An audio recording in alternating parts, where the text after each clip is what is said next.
Hey guys, and welcome to a brand new video today where we're going to be having a little discussion about the transfer market and the biggest moves and rumours that are floating around over the internet, mainly to do with the Premier League. But we're going to start off with Mr. Mohamed Salah moving from Roma to Liverpool, as it's the biggest signing so far that is confirmed. It's rumoured that he has gone for around 34.3 million to get the move over to Liverpool.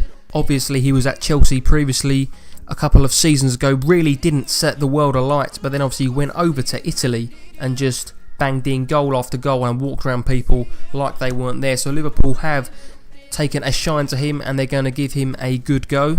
Next up, we obviously have one of the biggest rumours and one of the biggest wonder kids going around at the moment, and that is Kylian Mbappe, been scoring endless amounts of goals in the French league for Monaco. He's got interest from literally every big club going around the world. Obviously Madrid are wanting to chase him, but there are some tiny rumours that will give Arsenal fans some hope and joy that he would favour a move to Arsenal before going to the Bernabeu in the future.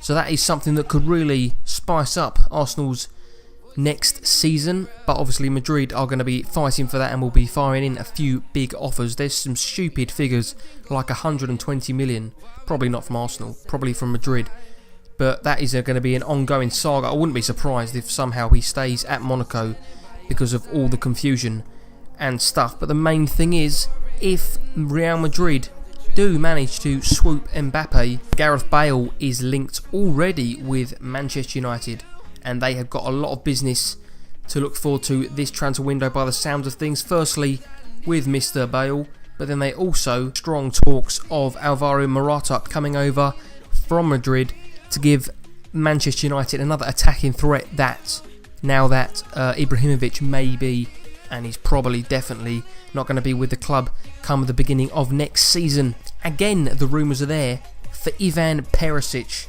The Croatian left-footed speedster is very, very good. Got a beautiful left foot by the looks of things.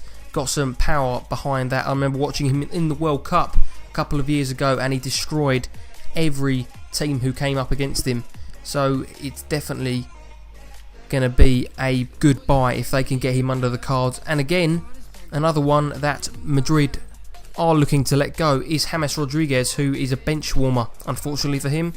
But United are there again. They're knocking for all these Madrid little flops, not flops as such, but they're not getting the game time, and they are looking to swoop them up. So if United get what they want, they will have an unstoppable force next season. There will be some quality players to watch out for in the Premier League next year. After saying about Arsenal looking to sign Kylian Mbappe, they are also trying to fend off the fight from Manchester City, who are trying to snap up Alexis Sanchez, obviously one of Arsenal's star men for the past few seasons, and there's no wonder that Man City do want to add him to their squad. And along with Sanchez moving possibly to City, they are also looking to snap up not only Kyle Walker from Spurs, but also a big name of Robert Lewandowski from the Bundesliga, also being hunted down by Chelsea. So a bit of competition going on there. So that'll be interesting. That'll be a fantastic signing for the Premier League, more importantly than specific clubs, because we're literally going to end up with some quality players in the Premier League next season if most of these moves do pay off.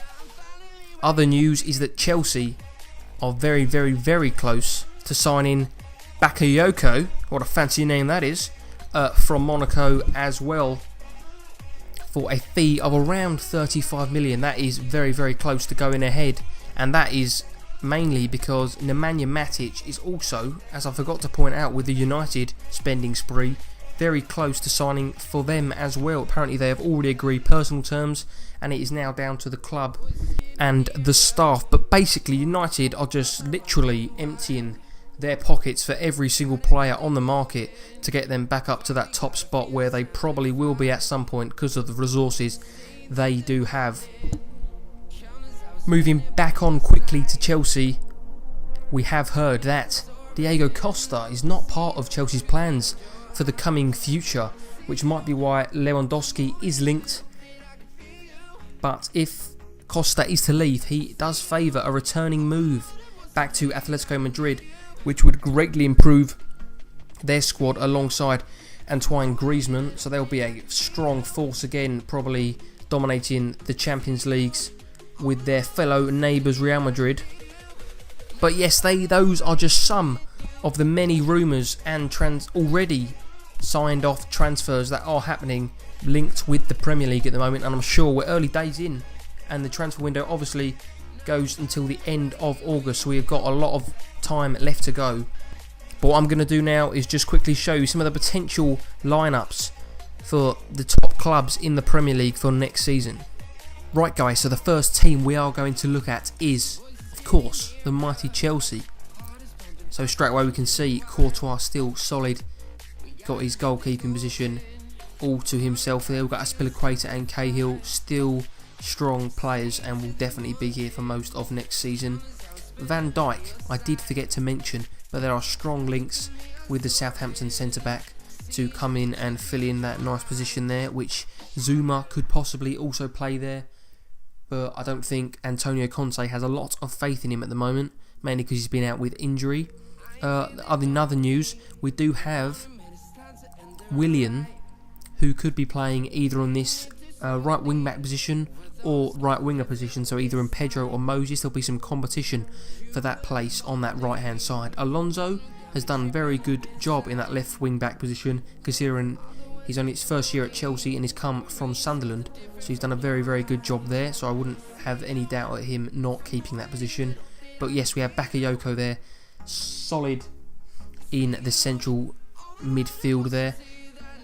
I'm sure they'll be looking to bring in some backup players there, but also we have got Fabregas still on the bench, who can fill in either for Conte or the new man there. There's a lot of good, strong youth players coming through as well, so hopefully they will get an opportunity. But the big man on this team sheet is Robert Lewandowski. So if Costa does go, there is the opportunity for Michy Batshuayi to step up.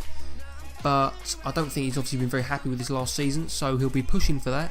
But I'm sure Conte will not let him have all the role to himself, so don't be surprised to see a strong striker like Lewandowski slot in.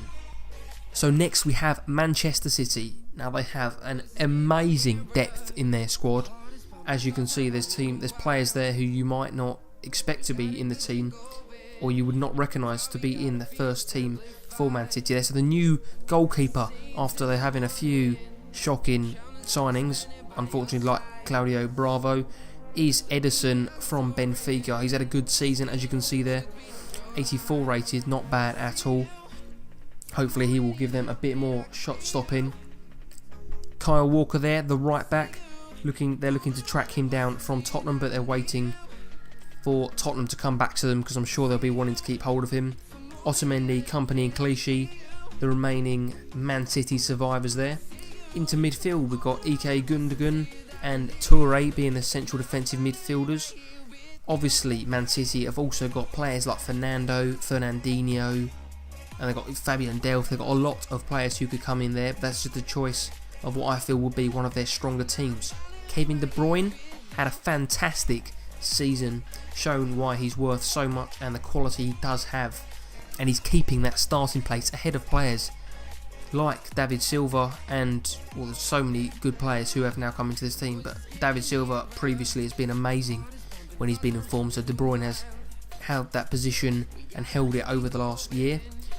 We have Bernardo Silva, potentially on the right hand side. I have placed him there, along with Leroy Sané on the left. Some very, very strong wingers they would have. Sané is so young, but has a lot of talent to back him there. I do understand that Jesus Navas has been released, along with a couple of other players. They have backup players like Nolito. They've got Sterling, I forgot, but I think this would be their stronger team. Sterling will obviously mix and match him when he can, but they've got a lot of options. And as we move up top, we've obviously got Gabriel Jesus. I've put him there just because I think he'll play a lot more than he did last season. I know he did have an injury, but still, you've got to say Aguero will be there more than often. This will be a big season for Mr. Jesus there, as he needs to bag a lot of goals to prove why he can be as good as Aguero. Swiftly moving on to Manchester United. As you can see, quite a few different players on that picture there. Defence all the same apart from Lindelhof, who they have put strong bids in for. The Swedish international from Benfica had a very good season, and Manchester United are looking to swoop him up, so that'll be a nice addition to their, not going to be mean, but say slightly weak defence. Going to get a lot of abuse now from my Manchester United friends, but never mind. There we go, Matic in that central defensive midfield role, possibly, and we've got Pogba in the other one. Other news is Fabinho. Fabinho is a central defensive midfielder from the land of Monaco, who seem to be getting rid of all their players this year. But yes, he is a very, very strong defensive midfielder who could easily fill in either of those two positions, and I'm sure he will definitely be getting the opportunities throughout the season. As I said, we've got Perisic there on the left hand side. He's got mad pace and incredible shooting on him, so he will be a massive, massive threat to most Premier League clubs. Rashford, I'm sure, will be getting opportunities again. I'll put him on the right hand side for a bit of bench, really. I haven't got room to put him everywhere, but Rashford on the right hand side there. There's a lot of other players like Jesse Lingard, Martial, they'll be getting opportunities, but Rashford I think will still be a key figure in their squad this year. And we have Alvaro Morata at the top there, looking to bang in many, many, many goals this year to consolidate his position as a top quality striker. So Man United there looking very, very strong indeed, and I'm sure they're going to have some big, big, big opportunities at winning trophies this year.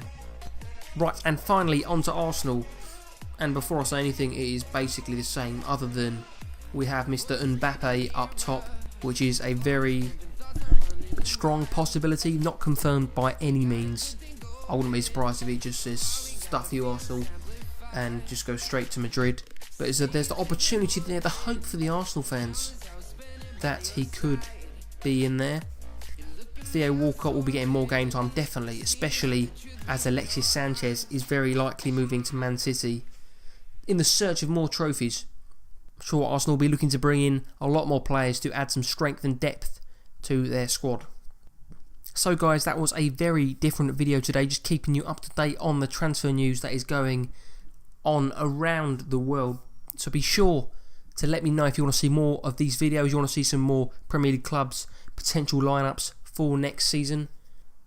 But that is all we're going to have for this video, so thank you very much for watching. Please comment, like and subscribe, and I will see you all very soon.